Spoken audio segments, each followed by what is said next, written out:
pero nada me dolió más que todo lo que ella me dijo en el camino. Y me levanta así la mano y se da cuenta lo que hice.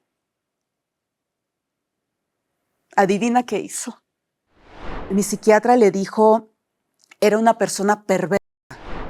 Me usaba como si yo fuera una muñeca de trapo. Pues estaba imitando lo que me pasaba a mí a través de los muñecos. Y me dijo, mira, ¿ves cómo no se da cuenta? Afortunadamente está vivo, porque quiero que en vida pague lo que está haciendo, porque seguro lo sigue haciendo.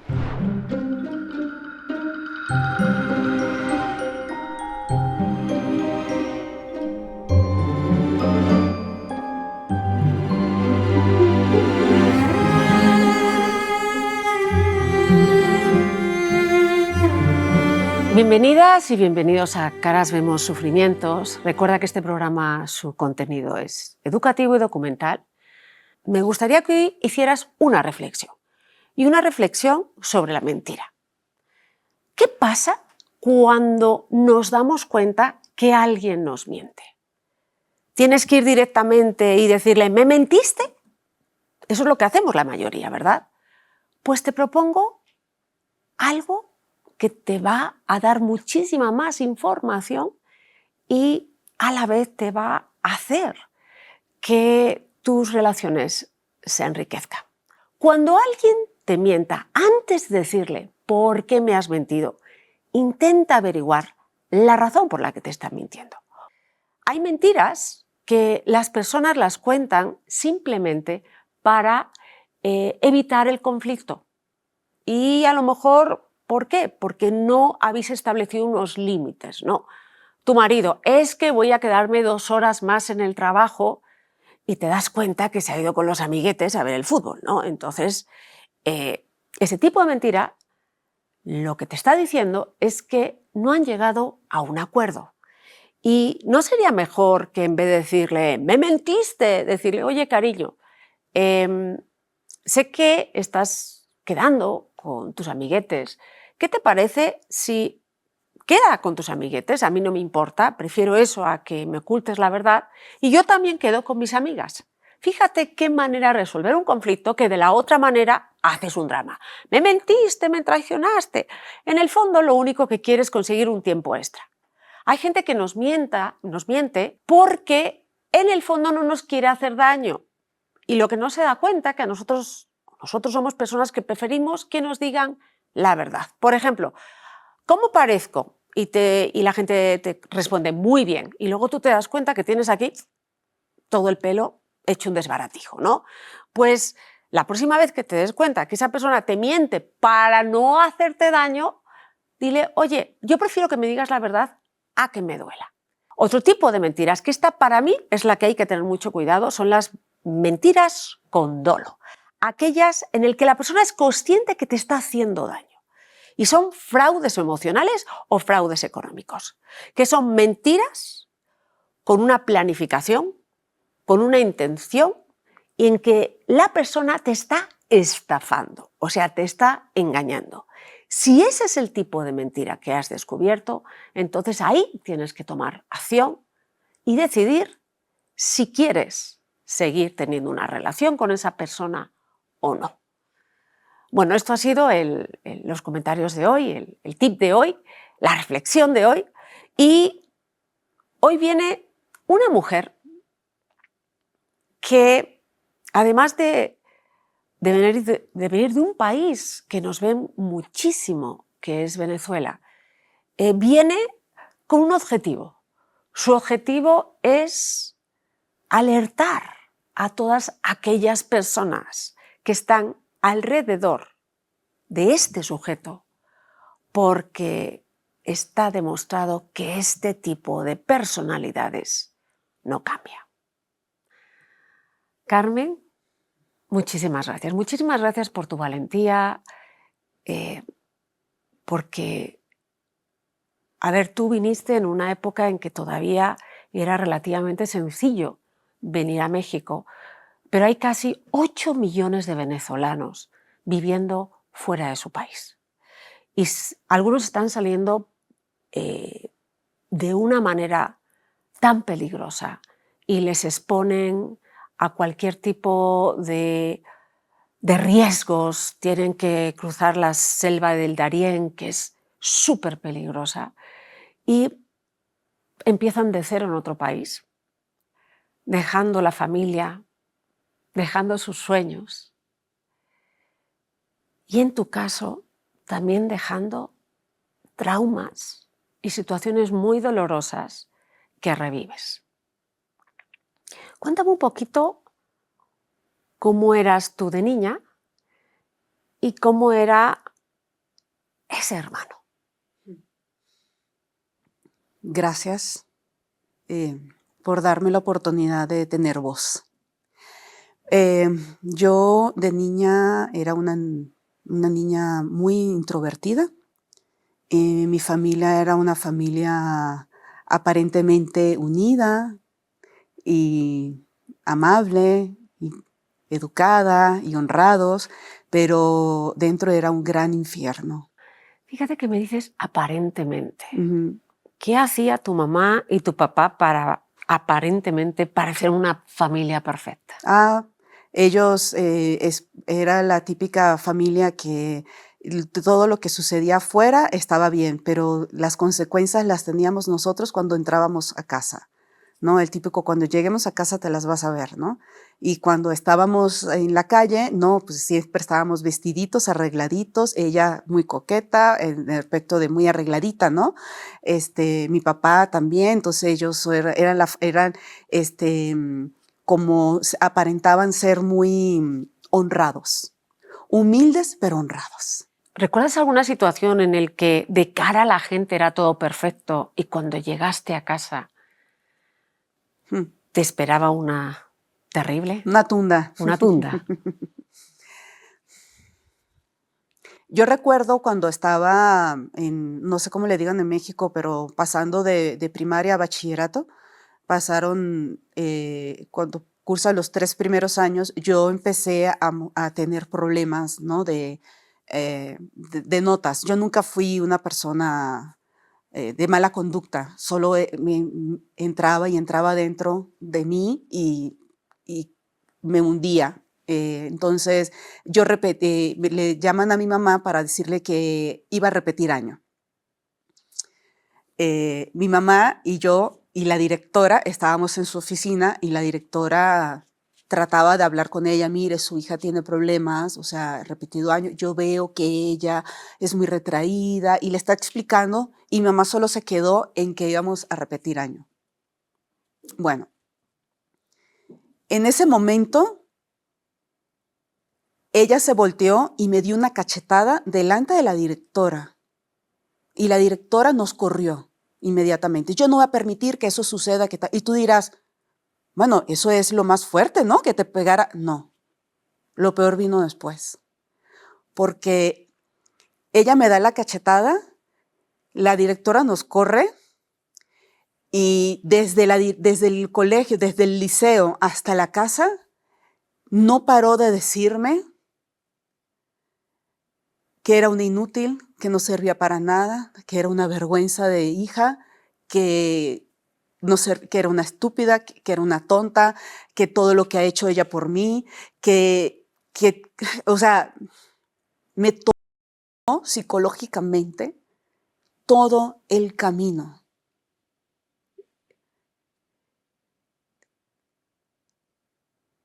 Cuando ella me dio la cachetada, yo recuerdo la sensación de la sangre en la boca, pero nada me dolió más que todo lo que ella me dijo en el camino. Fue cruel, fue miserable, se hizo un gran esfuerzo para minimizarme, para humillarme.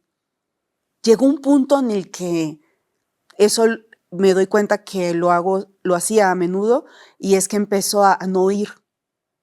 Ella decía, y llega un punto en el que como que me meto en algo dentro de mí y ya no oigo ni veo nada de lo que pasa alrededor.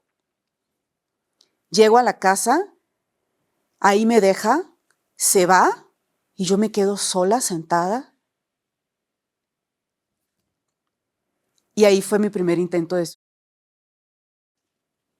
Fui a la cocina y lo único que yo pensaba era que ella tenía razón, que no servía para nada, que más vale no haberme tenido. Ella sacaba mucho en cara de que ella tenía 2 hijos varones y ella se embarazó una tercera vez para lograr tener una niña.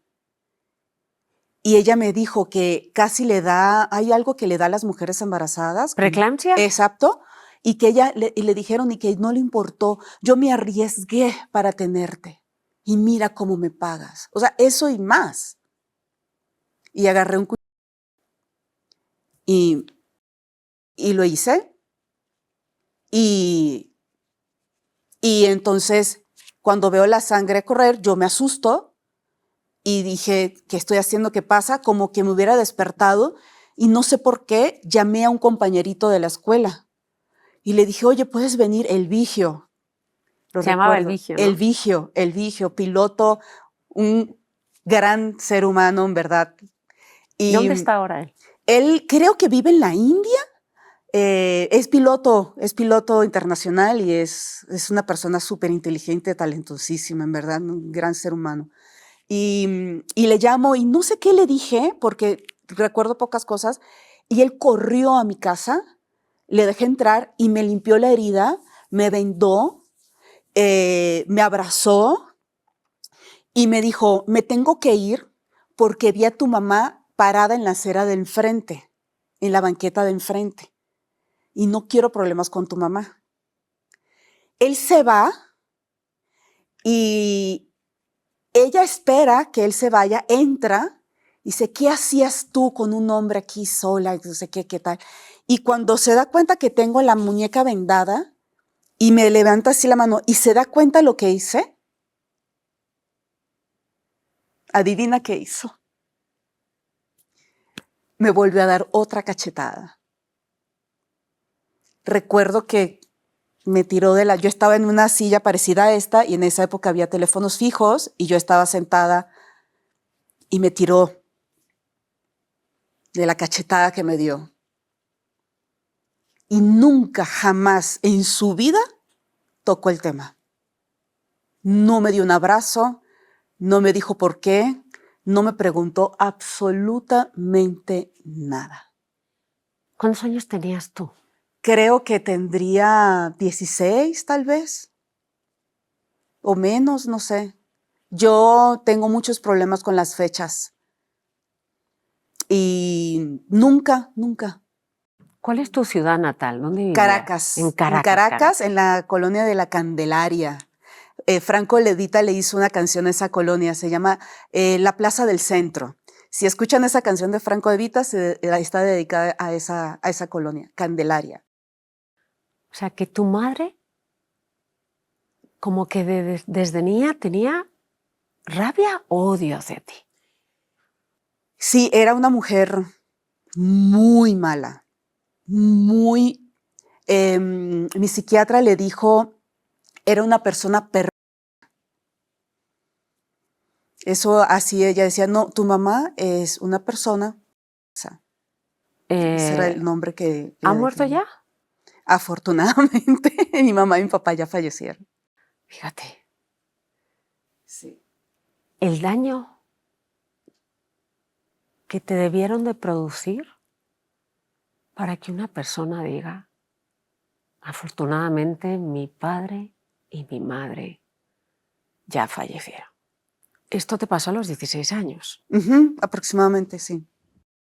pero lo que te pasó antes es...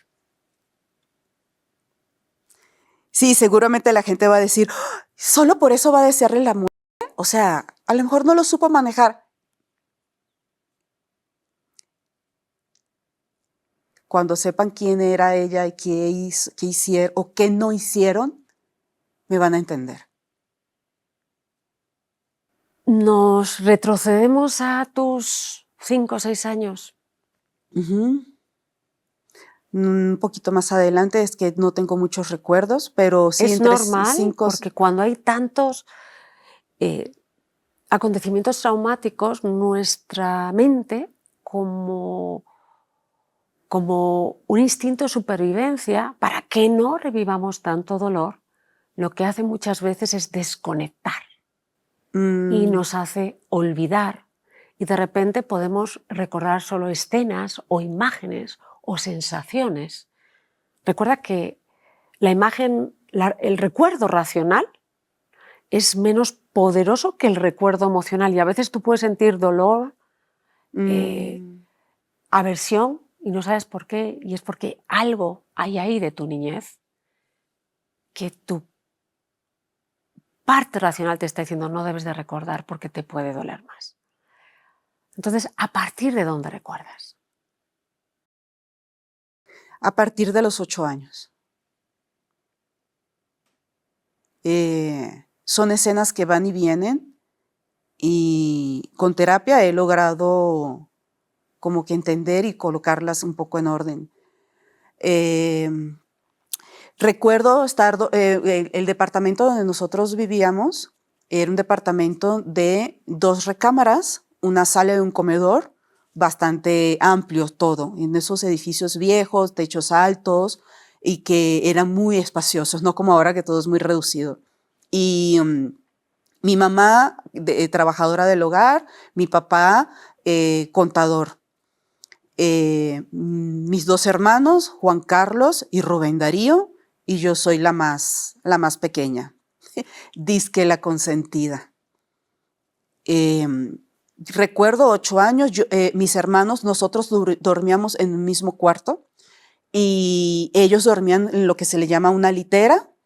Juan Carlos dormía arriba, mi hermano mayor. Rubén Darío dormía abajo, el hermano del medio, y yo dormía en una cama a un lado.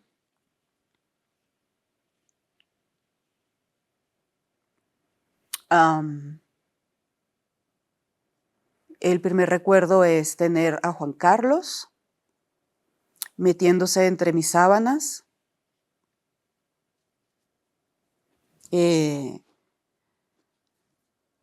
y manoseándome.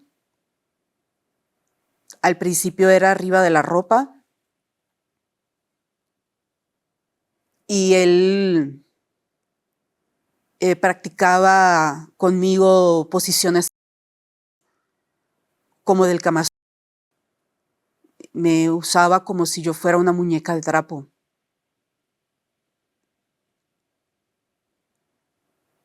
Y eso era todas las noches. Todas las noches. Sí. Yo al principio creía que era como sueños. Luego pasaba el tiempo y lo adopté como algo cotidiano y empecé a darme cuenta que esto no estaba bien cuando pasaron cositas que yo quiero alertar a los adultos que están alrededor de los niños y niñas, que cuando vean estas acciones,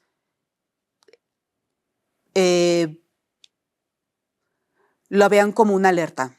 Yo jugaba con Rubén Darío, mi hermano del medio, estábamos jugando con la Barbie, el muñeco, jajaja, éramos de jugar mucho con juguetes en el piso, en la casa, no éramos mucho de jugar en los parques y eso, como que estábamos a salvo allí, a salvo. Y un día yo estoy jugando con la muñeca y Rubén Darío con el muñeco y entonces yo quise entre los muñecos que se besaran en la boca.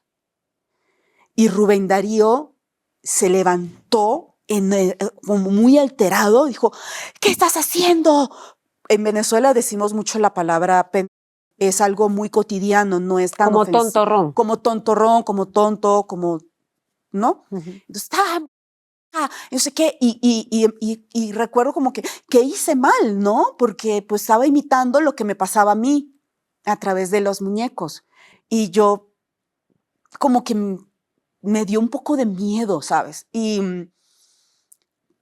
Otra escena que yo recuerdo es que una vez estábamos, creo que hubo una salida con algunas niñas, no recuerdo bien, pero recuerdo mucho que estábamos en un baño público y antes estaban, bueno, hoy también está la puerta del baño y abajo están unas rendijitas, ¿no? Y yo recuerdo que yo, en mi inocencia, te estoy hablando 10 años, 9, 10 años, me agaché y traté de ver a la chavita debajo de las rejas, como curioseando. Y la verdad no sé por qué lo hice, imitando. Y la niña se molestó, me regañó, habló con su mamá y su mamá habló con mi mamá. Y mi mamá lo que me dijo es, me dijeron que estás fijoneándote fijándote, buscando, viendo a las niñas debajo de la puerta del baño. Eso no se hace. Punto. Ahí se acabó la conversación. Luego pasó una vez que Juan Carlos, mi hermano mayor, que es el que lo hacía, ¿no? Que es el que lo hacía. ¿Cuánta edad te llevas tú con él? 6 años, por encima de los 8 que yo tenía. Ayúdame con los números. O sea, empezó más o menos él con 14 y tú con 8. Sí. O sea, él ya era un adolescente. Sí. Y Rubén Darío nunca hizo nada, ¿no? Yo creí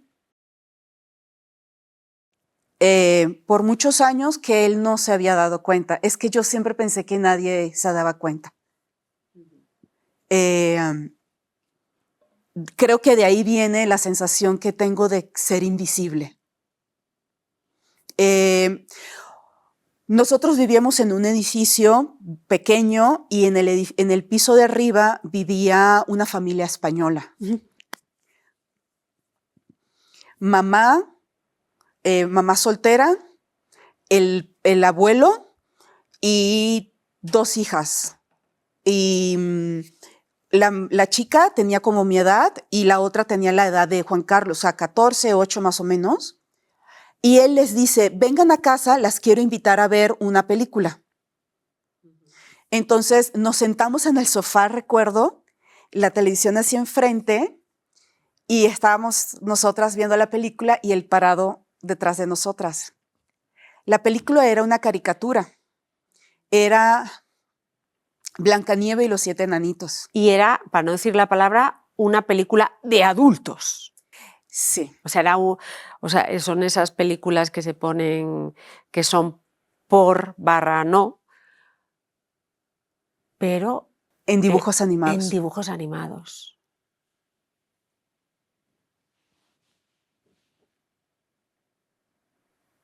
Yo cuando estaba viendo eso, yo no me asusté, no me alerté, no me pareció raro, lo vi normal, pero mis vecinitas, la más grande, inmediatamente se dio cuenta.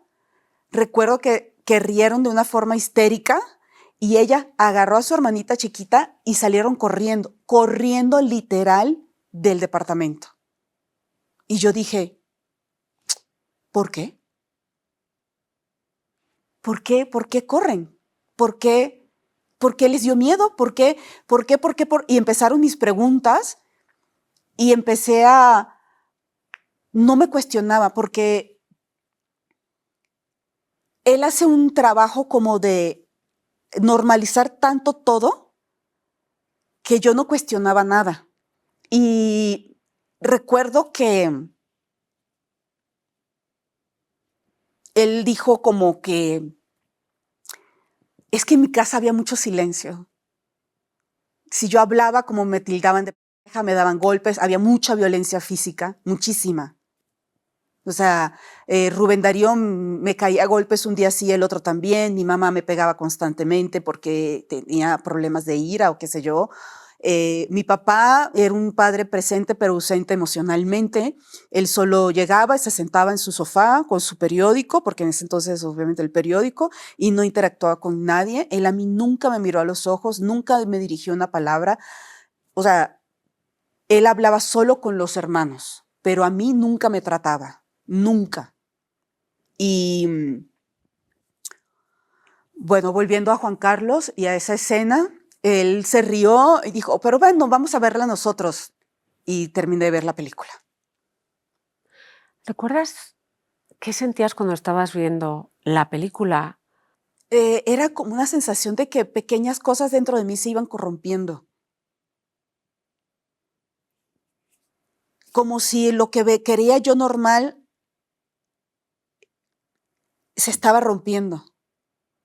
Claro, se estaba desmoronando la mentira, ¿no? Y hizo lo mismo, ¿no? Practicar lo que se veía en la película conmigo.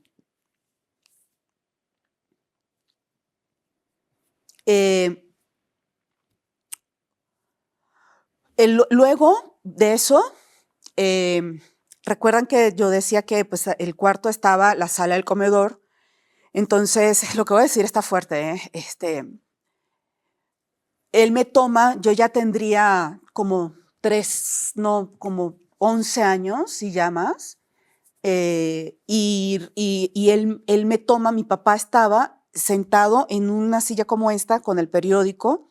Ahora imaginen que detrás está el cuarto y en la ¿cómo se le habla cómo se dice cuando abres la puerta y está una rendijita? En la rendijita, vamos a Pues en la decir, rendijita, el ¿no? espacio. Que abres la puerta y hay una rendijita y no sé describirlo.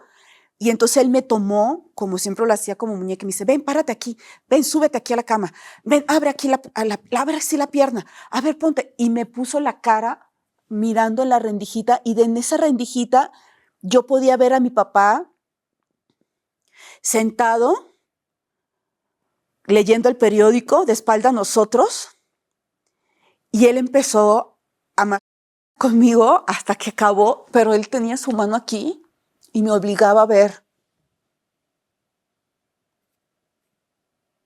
Y me dijo, mira, ¿ves cómo no se da cuenta?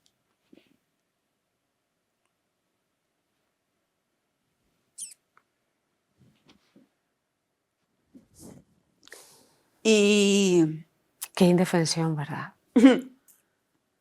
O sea, además del acto en sí, te estaba diciendo que estaba sola, que estaba desprotegida, que nadie iba a hacer nada por mí, que estaba en sus manos, que él podía hacer conmigo lo que se le daba la gana, que nadie me estaba cuidando, que nadie me ve, que no servía para nada y que mi mamá tenía razón. Todo eso estaba pasando en ese momento, en mi mente. Y ese día lo acepté y ese día lo entendí y ese día lo asumí, que yo era una muñeca de trapo. Ese día.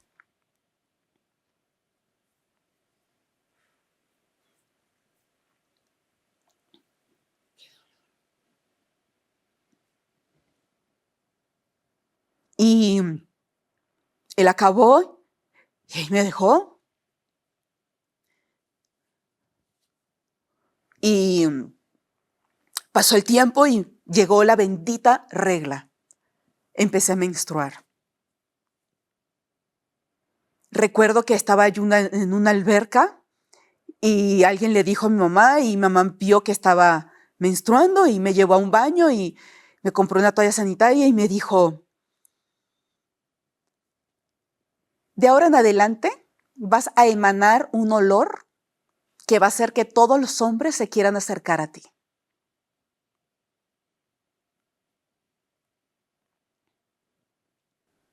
nada más. Nada más. Nada más. Decir eso a una niña. Ajá. Que era una tragedia. O sea, imagínate, o sea, pero pasó algo peor. Y es que, como empecé a menstruar, era la hora de que me sacaran del cuarto donde dormía con mis dos hermanos varones. Y construyeron en la sala, en en el comedor y la sala eran muy amplias, entonces la sala la hicieron un cuarto para mí. Pusieron una puerta que es como corrediza. Recuerdo como escucho, o sea, acabo de escuchar hasta el sonido que hacía traca, traca, traca, traca, traca, traca, traca, traca. Era muy lindo mi cuarto.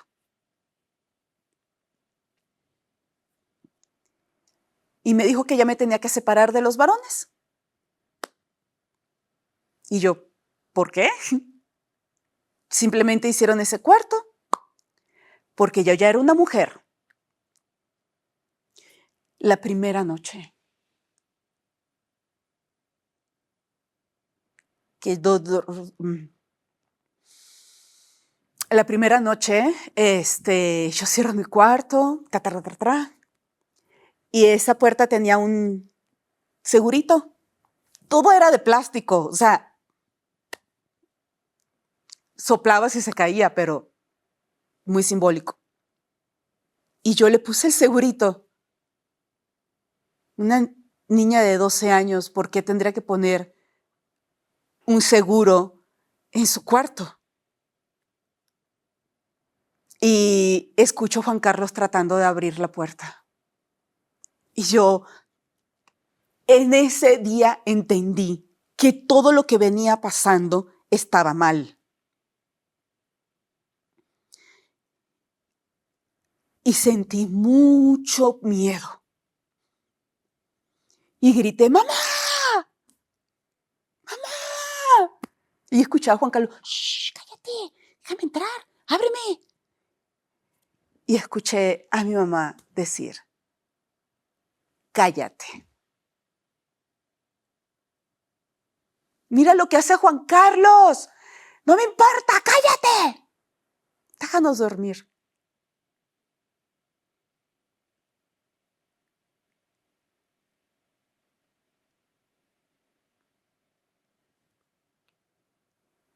Pero ese segurito de plástico funcionó. Se dio media vuelta y fue la última vez que me...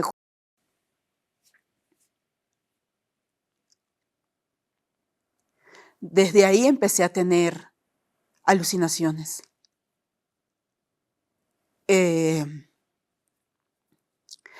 Empezaba a ver, decía yo, que había una virgen vestida de negro y que había un niño, tenía un ángel en la... Empecé a alucinar. Todas las noches esa figura iba a mi cuarto y me hacía así. Y mi mamá empezó a alucinar, ay, que si la maldición, que si la brujería, que todas esas tonterías. O sea, tu madre le dio significado a eso. Sí. O sea, tía, que ese angelito, ¿quién era para tu madre? Ella decía que que era una virgen, que yo de niña me había enfermado y que le había pedido a una virgencita que si me salvaba la iba a adorar, y entonces que era la virgen que me quería de vuelta. Me llevó a las iglesias para ver si yo identificaba a la virgen que yo veía. O sea, que alimentó esa alucinación. Me hizo ir a las iglesias. ¿Cuál es la virgen? ¿No? La tuve por años, por años. Viví con ese terror nocturno. Pasó el tiempo, seguían las violencias físicas, insultos, vejaciones, golpes. Con Rubén Darío me caía golpes un día sí, un día no, que si le tropezaba el codo, Y un día, cuando yo tendría ya como 19 años, yo le dije a mi mamá, me tengo que ir de la casa porque o me matan ellos a mí o yo los voy a matar a ellos. Porque tampoco era que no me dejaba, ¿no? Entonces, mi diálogo de amor era la violencia. Entonces, yo me fui de la casa, empecé a salir con un novio, con Freddy Ricardo, el más guapo. Mentiroso, fumador, bebedor, ¿sabes? El chico malo de la cuadra, pero era, bueno, espero que esté bien. Unos ojos miel, un color moreno, unos labios deliciosos. Era un hombre espectacularmente bello. coqueto. Y yo era virgen porque Juan Carlos nunca me... Siempre fue él más encima de mí, él con ropa, él me quitaba la ropa, manoseó desde la punta de mi cabello hasta el dedo gordo de mi pie.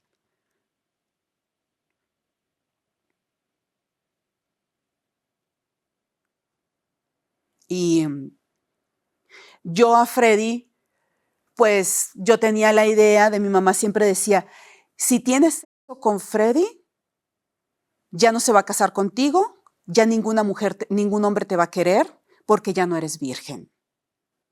¿Estabas enamorada de él? Perdida.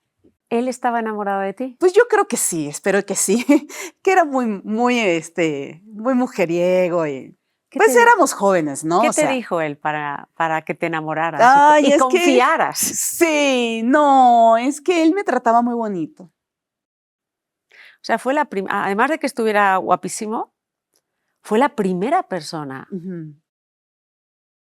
que te dio cariño. Sí. Y también el otro amigo que fue el Vigio, que es el que te salvó la vida. El Vigio.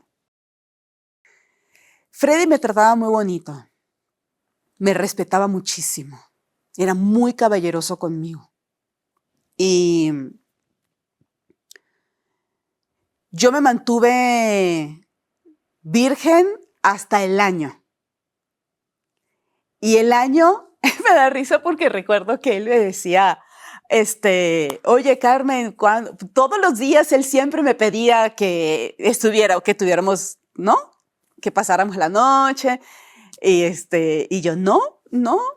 Y ese día de tanto insistir, de repente le dije, bueno, sí, está bien.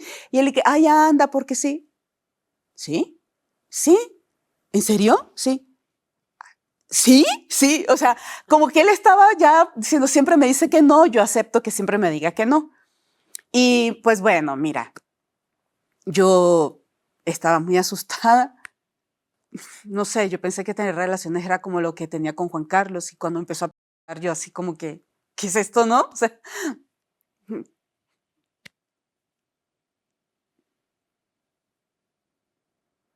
y bueno, para él fue como, wow, mi reina y tal, y todo bien, pero no sé. ¿Para ti? Algo se rompió, algo, no con él, no, pero en mi mente algo se quebró, no sé, es como, no sé. ¿Te lo no, imaginabas así? No sé, es que como que creí que era como lo que hacía con Juan Carlos y cuando me... Es como que me quebré. No sé por qué, pero él fue muy lindo, fue paciente, fue tierno, pero... Porque, ¿sabes? Hay una situación que le pasa a muchas mujeres que nos cuentan que la primera vez es increíble, sí. que vas a ver fuegos artificiales y la realidad es, nosotras no estamos, si no nos hemos entrenado a disfrutar, si no nos hemos autoexplorado, si no sabemos cuáles son nuestros puntos de placer, pues lo que nos pasa es que básicamente nos produce dolor. Ajá. Y entonces vemos a esa persona que queremos en una faceta un poco más animal, incluso no nos gusta esa persona tanto. Porque si no estás conectado o conectada emocionalmente, pues sientes hasta que te pueden estar usando esa persona que quieres, ¿no? Yo creo que haciendo una introspección, como yo físicamente me desconectaba cuando Juan Carlos hablaba de mí, cuando Freddy empezó a hacer lo mismo, yo igual me desconecté, era un sistema de defensa. Entonces, claro, cuando me era como, ¡epa! ¿Qué pasó? ¿No? Es como, hay una disociación ahí. Te habían educado tan poco que no sabías exactamente qué era. Exacto. Wow. Entonces, pasó el tiempo y Freddy pasó el tiempo, tal vez unos meses, un año, no sé, y me dice, tú no eras virgen cuando estuviste conmigo. Y yo, me mentiste tantos años para que terminaras no siendo virgen, ¿no? Y yo, ¿por qué? ¿Pero qué? ¿De dónde sacas eso? En una discusión muy fuerte me dice eso y me dice, porque tú sabías todas las posiciones sabidos por haber y siempre has tenido como mucha facilidad, no sé qué, y una virgen no se comporta así, ¿qué tal? Y yo le digo, no, pero yo sé eso porque Juan Carlos me enseñó, me lo hacía a mí. Pero yo lo dije, no, sí, no, pero es que yo vengo a entrenar porque Juan Carlos... Y Freddy, cuando oye lo que y él en la vida lo volví a ver tan loco. Agarró el teléfono, llamó a mi mamá, empezó a gritar y yo otra vez, plum. No oigo, no veo, ¿no? Así como los monitos así. Y yo, ¿qué hice? ¿Qué hice? Mi culpa. Y entonces le dice, voy a ir a tu casa, a mi mamá, y voy a Juan Carlos. Y salió. Y yo corro detrás de él y él empieza a correr. Y yo recuerdo que que otra vez yo dije, no puedo, y viene un coche y me le aviento al coche para que me atropelle. Y resulta que el coche era una patrulla. Y se bajan y había una mujer policía y un hombre policía, se bajan, ¿qué pasó? ¿Qué tal? Y yo le digo, agárrenlo. Y el hombre agarra a Freddy como loco, así que suélteme porque voy a una persona. Y entonces cuando me dicen, ¿qué está pasando? Le digo, es que él quiere matar a mi hermano. ¿Y por qué? Porque de ella. Y fue la primera vez que algo tuvo un nombre. Y dije, o sea, que sí tenía razón, que estaba mal todo. Tiene un nombre. No es normal. Y todo se rompió. Todo mi mundo se rompió. Y creí que eso era lo peor. Y venía algo aún peor. La mujer policía va con él y le dice, no es la forma, si la quieres ayudar no es así, váyanse a sus casas, quédate tranquilo, te vas a meter Y lo empezó a convencer, lo calmó, y ella luego vino conmigo, me abrazó y me dijo, yo pasé por lo mismo, busca ayuda. Qué bonita policía, ¿eh? La verdadera solidaridad femenina, ¿no? Perdón, qué Nos bonito. regresa. ¿Ah? Qué bonito. O sea, qué bonito que reaccionó. Además, que una mujer que es policía, Aparte con que todo es el fuerte, armamento, con todo lo que... Y me abrazó. y te dio un abrazo. Ay, qué bonito. O sea... El abrazo que no te dio tu madre, te lo dio ella. Y nos regresamos.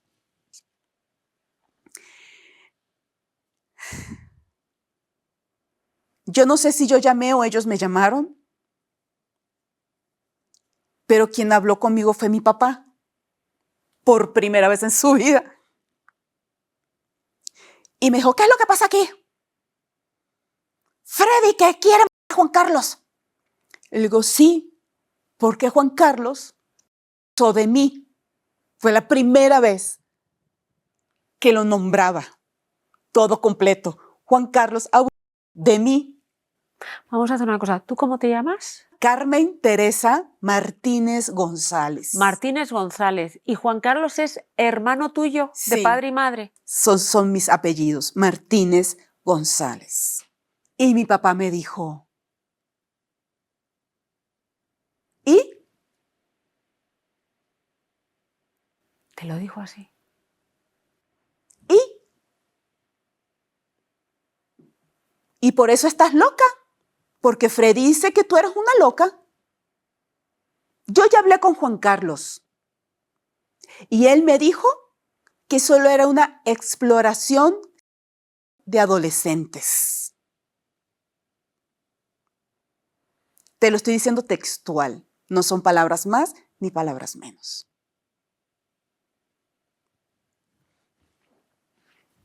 colgué. Recordé esa escena donde mi papá estaba leyendo el periódico, sin mirar, sin oír. Indefensa. O sea, me creyeron.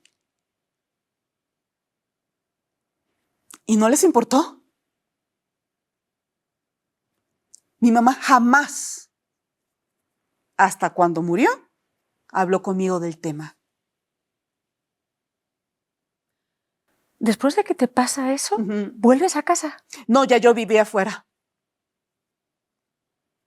Y mi mamá, jamás. Aquí no ha pasado nada. Y pasaron los días.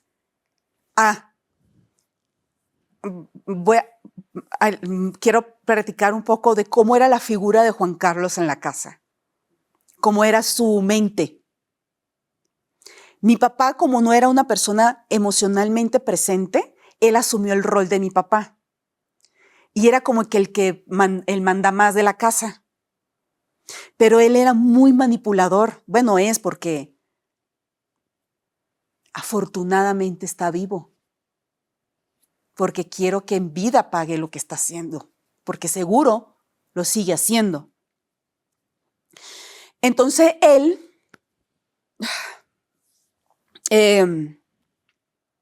recuerdo que cuando a mí me empezó a salir los senos, él fue el que me llevó a una tienda de lencería y me compró mi primera lencería. Él, no mi mamá, él. Recuerdo la cara de la vendedora.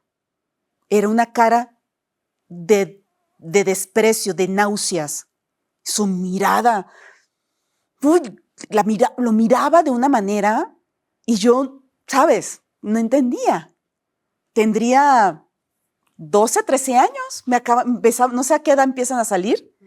Y entonces él me paró delante de un espejo grande, yo en chones y brasier, me puso y él atrás de mí, con su cara acá, y me dijo, y me acarició así.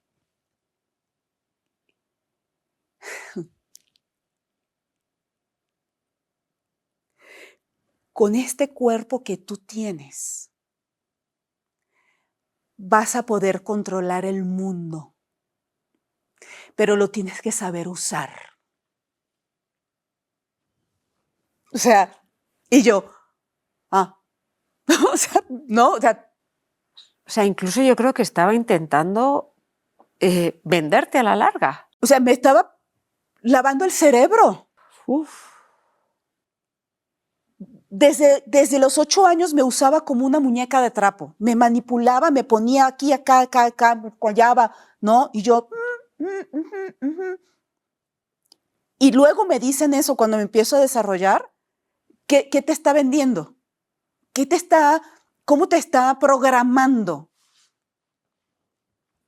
Pasa el tiempo, pasa lo de Freddy, pasaron los días después de esa discusión. Él era la persona que yo estudié modelaje, actuación y trabajaba como actriz. Y él era la figura paterna. Él me llevaba a la estética para que me arreglaran el pelo. Él estaba en todos los eventos importantes de mi vida, él estuvo presente.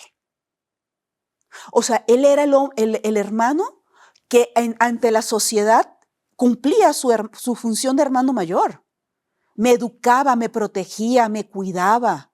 ¿Y tú cómo te sentías? Yo sentía que así era. Es más, yo recuerdo que cuando yo me mudé a México en una etapa de mucha depresión, yo le escribí una carta donde yo le dije, tú has sido mi todo. Has sido mi hermano, mi papá, mi amante. Porque él fue el primer hombre que me tocó. El que me llevó a comprar mi ropa interior. El que estaba en todos mis eventos importantes, él estaba ahí. Me cuidaba, me consentía, me protegía. Y me aguantaba. Y yo nunca tuve un apoyo, una red de contención. En esa época no se hablaba de estos temas, no se nombraba. Y cuando pasan los días después de la discusión, él me invita a la playa, porque eso sí, hacíamos muchas cosas juntos. Íbamos a la playa, jugábamos a raqueta de playa, jugábamos voleibol. Éramos buenos hermanos. ¿Y qué dice Freddy cuando se entera que tú te vas a la playa con él? Se dejó de hablar del tema. Freddy y yo nunca, es que no entiendo, nunca hablamos de nada, nunca. Eso quedó, creo que él se desahogó con su mejor amiga, yo nunca hablé con nadie, hablé con nadie. ¿Y lo dejaron la relación? No, yo estuve con él hasta que casi nos casábamos, pero me montó el cuerno y esa es otra historia. Pero yo nunca hablé con nadie, ni siquiera con mi mejor amiga, que es Olga Elvira. Ella, nos criamos juntas, ella era mi mejor amiga. Y recuerdo que una vez ella me dijo, ¿por qué nunca me lo contaste? Nunca se lo conté a nadie. Nunca, jamás. Y cuando lo conté, a nadie le importó. Cuando se lo conté a mi papá, cuando mi mamá se enteró, dijeron, ¿y? No es nada. Entonces, ¿cómo contrasto el dolor y el vacío y la repulsión que siento hacia mí? Y cuando alguien le pone un nombre, que es una policía, y me dice, yo también, busca ayuda, y mi inconsciente algo me decía, esto está mal, y cuando se lo digo a mi padre, que se supone que son las figuras que te deben de proteger, cuidar por encima de todas las cosas, me dice que es normal.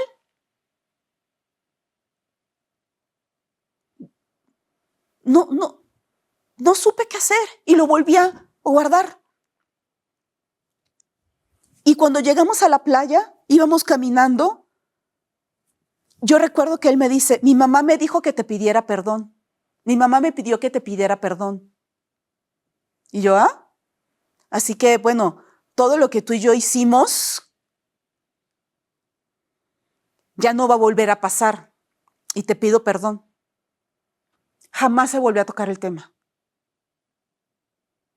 Y yo volví a tapar mis oídos, a cerrar mis sentidos y me disocié. Claro. Y ya, no se volvió a tocar el tema. Te separaste de la realidad porque era demasiado doloroso y no tenía sentido para ti, además. Sentí que la que estaba mal era yo.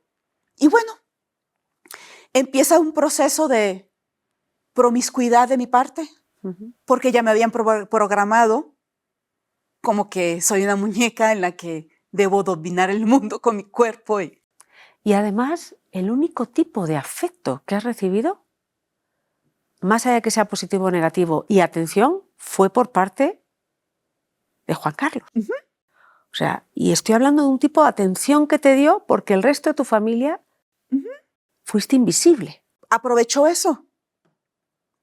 Pasan los años, pasan otras tragedias en mi vida que no quiero desviar el tema.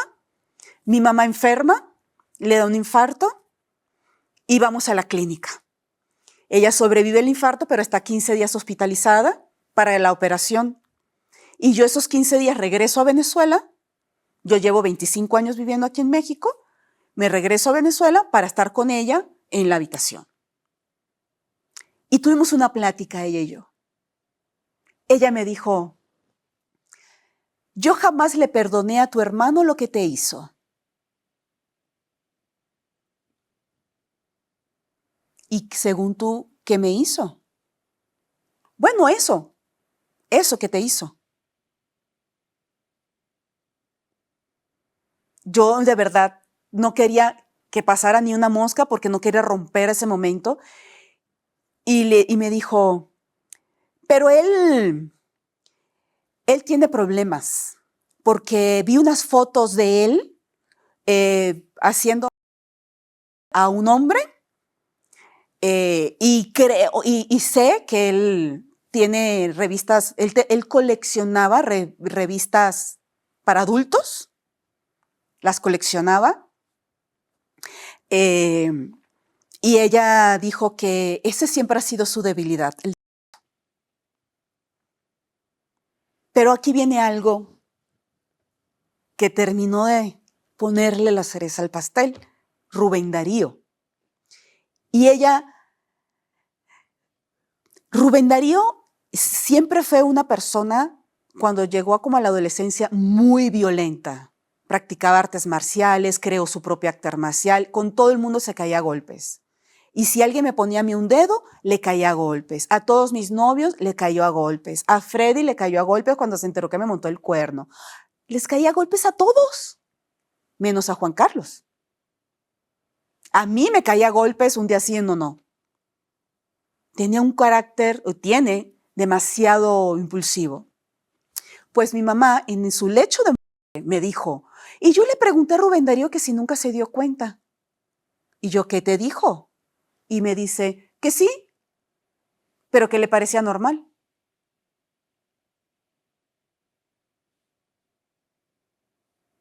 Todos sabían. Todos sabían. Y nadie me protegió. Nadie me defendió. Todos me creyeron. Yo no fui como otras chavas que no les creen y las corren de su casa. No. A mí me dejaron irme de la casa por la violencia que yo vivía allí. Y él se quedó ahí, con la familia que me pertenecía a mí, que me debió haber cuidado a mí. Lo que no fueron conmigo, fueron con él. Hasta el día que mi mamá murió, él vivió con ella. Ellos dos tenían una relación tóxica, horrible, nauseabunda.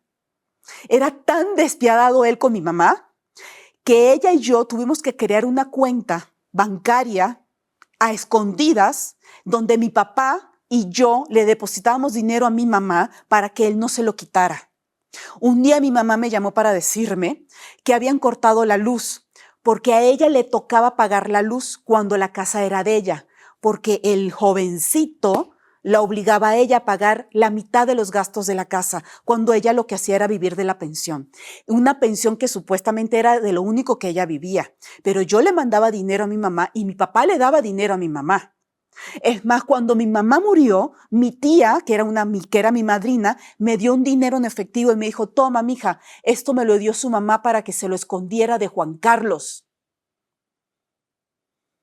Él una vez usó todos mis correos, todos mis amigos que estaban en mi correo electrónico para decirles que mi mamá necesitaba una lista enorme de medicamentos y que yo no quería dar dinero para eso. Cuando mi mamá murió y él descubrió esa cuenta, él dijo que era yo la que le estaba quitando dinero a mi mamá. Cuando todas las hermanas de mi mamá sabían la clase de miserable que era él. Cómo él la manipulaba, la ofendía, le faltaba el respeto. Y ella a él también.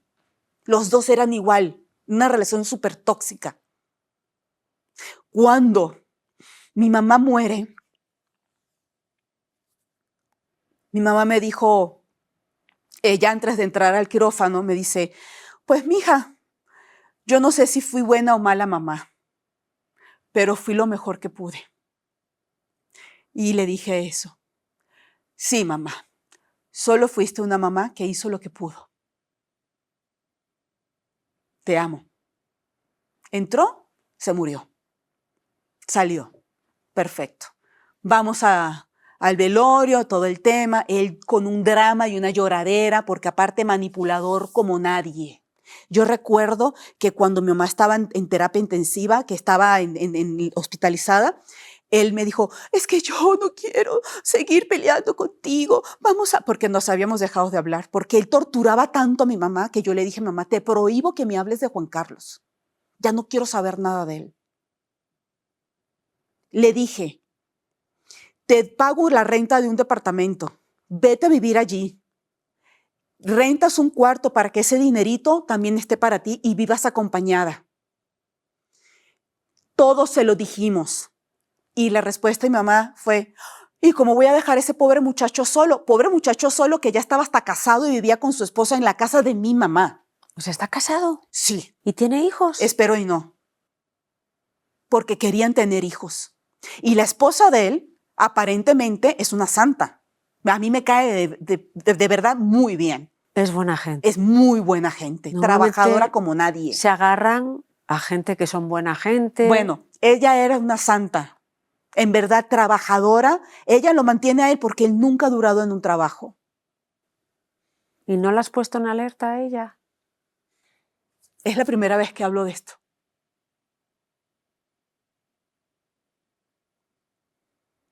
Yo no sé si ella lo sepa o no.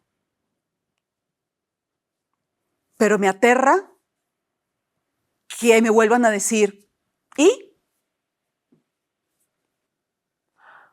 Son otros tiempos, es otra consciencia y conciencia. O sea, ¿a ti te consta que todavía está casada con él? No, porque yo cuando mi mamá murió, ella me pidió a mí antes de morir, Carmen, por favor, incinérame. Lleva las cenizas al Cerro El Ávila y tíralas allí, ojalá y salgan flores. Pero lo que yo no quiero es que Juan Carlos tenga un lugar donde irme a llorar. Y entonces yo le dije a mi mamá, mira, a mí no me metas en ese problema. Vas a tener que contárselo a los demás porque van a decir que soy yo la que quiero hacer eso. Se lo contó a todos y mi papá dijo, Arcadia, así se llamaba mi mamá, Arcadia me pidió que incineraran su cuerpo. Y mi tía Blanca dijo, a mí también me lo dijo. Y yo, y Juan Carlos, ¿qué? No es cierto. Cuando yo me tocaba ya regresarme, yo le dije a Juan Carlos, necesito llevarme las cenizas. Él se desapareció una noche entera con las cenizas de mi mamá, que creo que se llama Magali, la esposa de él. Me dijo, estoy nerviosa porque Juan Carlos se llevó las cenizas de tu mamá y no ha regresado y no me contesta el teléfono, nada. Regresó como un día o 2 días después, en crisis, llorando, apegado a las cenizas de mi mamá. Y me dijo, no puedo deshacerme de ellas, por favor, no me la quites. Y yo le dije, ok, está bien, vamos a llegar a un trato. Cuando estés listo, me hablas, vengo y las esparcimos. Perfecto. Llegué a México y me mandó un correo al tiempo, creo que al mes, en donde había un video en donde él estaba esparciendo las cenizas. Ese día fue mi segundo intento de suicidio. Porque le dije que no me permitió cumplir la palabra que le había dado a mi mamá.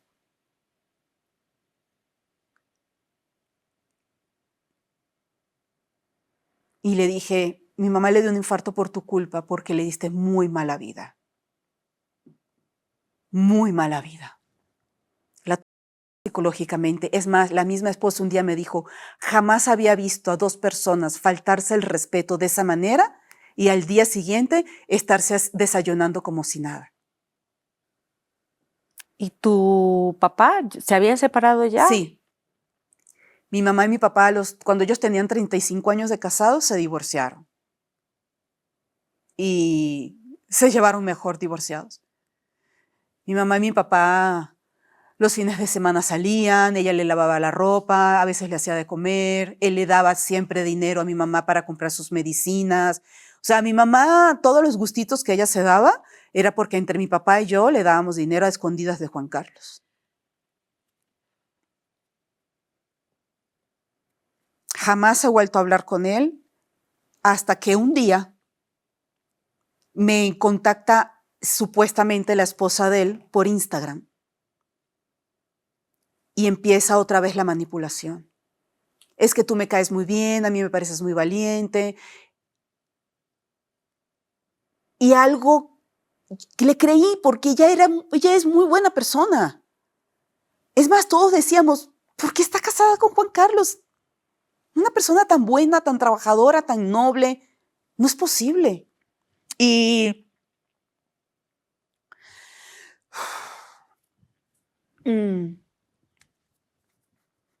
empezamos a tener ella y yo comunicación, supuestamente ella.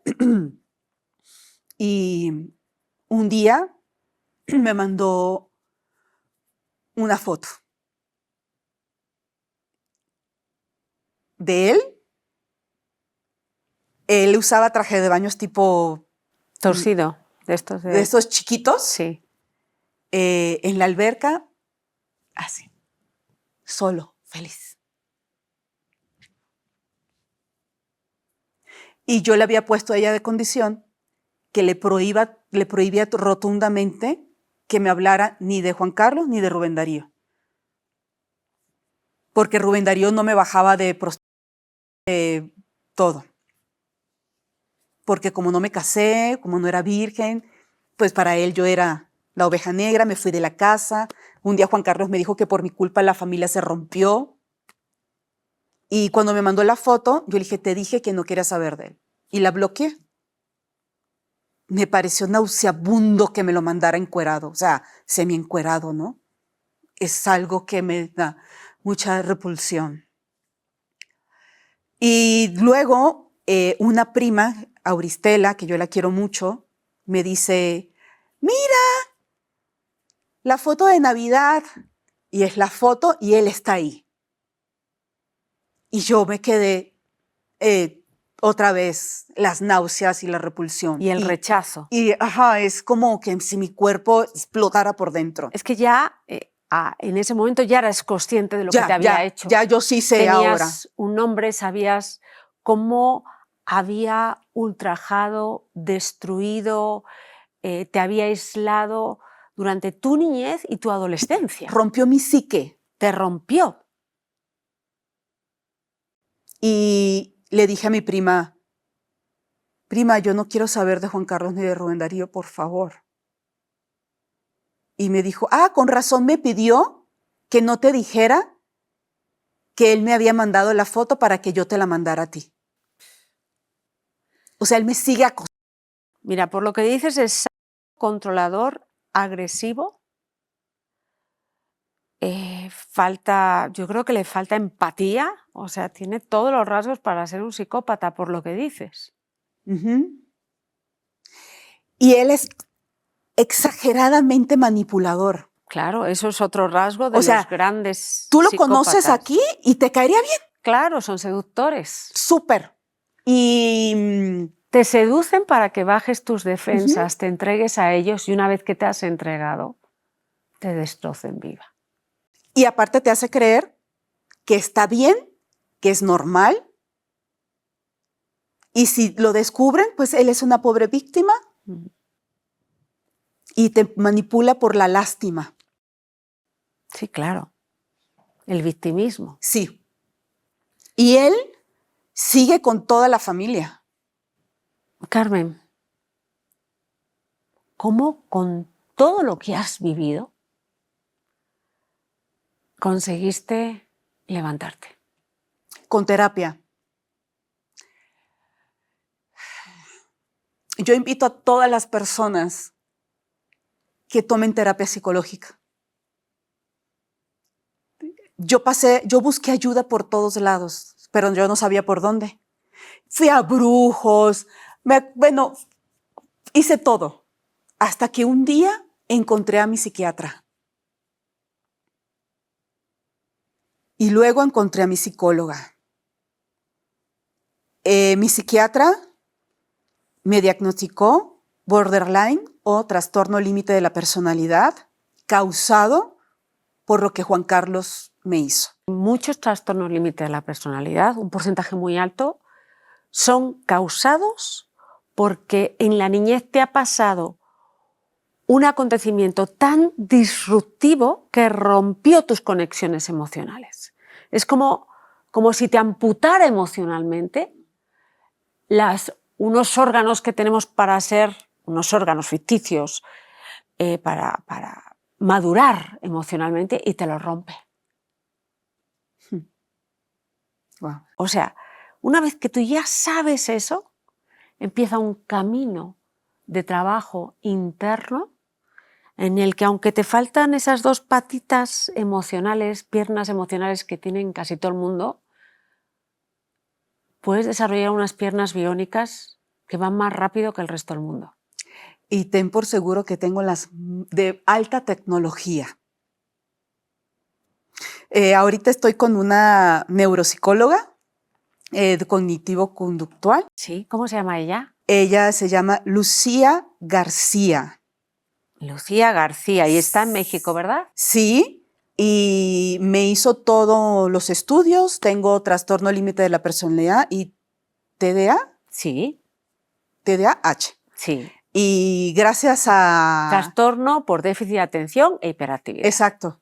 Y la verdad, la combinación es un poco atómica, pero me ha ayudado mucho a saber por qué soy, no soy, por qué me comporto como me comporto, y estoy medicada, ¿no? Y bueno, estamos ahorita en tratamiento para actualizar mis piernas biónicas emocionales. Yo conozco a muchísima gente que vive con trastorno límite de la personalidad a causa normalmente de un abú/so como el que tú viviste, y no solo eso, el hecho de que nadie te creyera y tú lo normalizaras, ¿ok? ¿No te define? Probablemente el trastorno por déficit de atención e hiperactividad es lo que te hizo que te retrasaras tanto en tu educación o que repitieras, pero justamente no porque fueras menos inteligente, sino porque como tienes esa forma de pensar que es mucho más rápida, te tendrían que haber entrenado para desarrollar esas habilidades extras que también tienes. El trastorno por déficit de atención e hiperactividad tiene también unas cosas muy positivas, que son mentes muy creativas. Los artistas son así, muchos de ellos.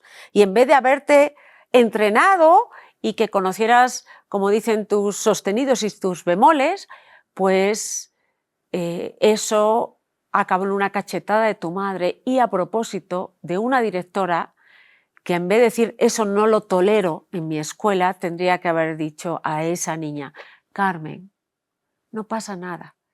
Repetir un año para hacerte más fuerte en ciertas habilidades no es malo.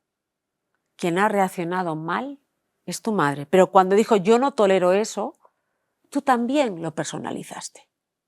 Y eso no se vale. Es yo no lo tolero, sácalo de aquí, pero me importa un pimiento la niña. Sí, exactamente. Y eso fue lo que pensé yo, así de que me vas a dejar aquí, o sea. O sea, es a mí quítamelo. Te volvieron a hacer invisible. Y hay algo que hizo Rubén Darío. Rubén Darío tiene una página en la web o algo así, en donde él tenía a mi mamá, a mi abuela, a mis dos abuelas, como un árbol genealógico. Y me quitó a mí. Y en la foto de Juan Carlos, el hombre que ha hecho todo bien. Cuando yo leí eso, primero me borró del árbol genealógico y apoyó que todo ha hecho bien. O sea, ¡qué injusticia! ¿Por qué? Tú puedes decir a un daltónico que vea el rojo, no, porque ya está, porque no puede ver los colores. Tu familia ya está enferma. Acéptalo. Sí. Es como si tú le estás diciendo a un sordo que escuche esta melodía. ¿Lo harías? No. Y tú sigues insistiendo. Uh-huh. Entonces, ¿qué tienes que hacer? Pasa página con ellos. Sí. Y ahora te tienes que centrar en la construcción Sí. de Carmen. Y yo me gustaría, si se puede, Claro que sí. darle un mensaje a Juan Carlos, porque sé que lo va a ver. ¿Puedo verlo a la cámara? Sí, claro, esa es la tuya. A esa. Juan Carlos.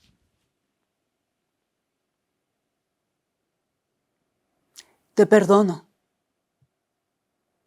Sé que voy a vivir con lo que me hiciste toda mi vida, pero ya no la voy a cargar como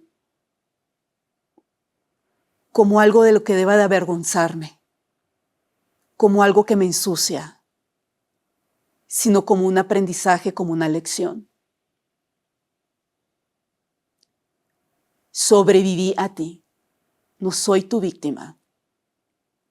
Y ahora te cedo a ti la culpa y la vergüenza que solo a ti te corresponde, no a mí. Eso, la vergüenza, porque la vergüenza tiene que ser de él. Siempre yo recuerdo a la gente que es la vergüenza tóxica. Mucha. Que mucho es asco. la vergüenza que siente la víctima por ser víctima. Sí. Y esa vergüenza le corresponde a él. Ya basta. Y gente como él repite, repite y repite, porque una cosa es perdonar y otra cosa es asegurarnos que no lo vuelva a repetir. Por eso estoy aquí y te agradezco profundamente que por fin alguien me dio el micrófono y me estás viendo. Gracias por verme. Gracias por verme y por no decir que estaba bien y que la que estoy sucia y mal soy yo. Gracias. Hoy cambiaste mi vida. Te lo voy a agradecer eternamente. Por primera vez en mi vida me siento que ya todos los pedazos se están uniendo. Y sí, tengo piernas biónicas y de mano con mi neuropsicóloga voy a salir adelante como toda la vida lo he hecho y me voy a construir una gran vida. Y con tus testimonios, ¿sabes lo que vas a hacer? Vas a hacer que mucha gente que estaba destinada a vivir lo que tú has vivido no lo viva. Carmen, muchísimas gracias. Yo les pediría a todas las personas que nos están viendo que te manden un mensaje. Si tú estuvieras enfrente de mí, ¿qué le dirías a Carmen? Muchísimas Por favor, gracias. denme en sus palabras el abrazo que nunca me dieron. Por favor, escríbanme, los voy a leer a todos y denme el abrazo y el apoyo que nunca me dieron. Muchísimas gracias, Carmen. Gracias a ti.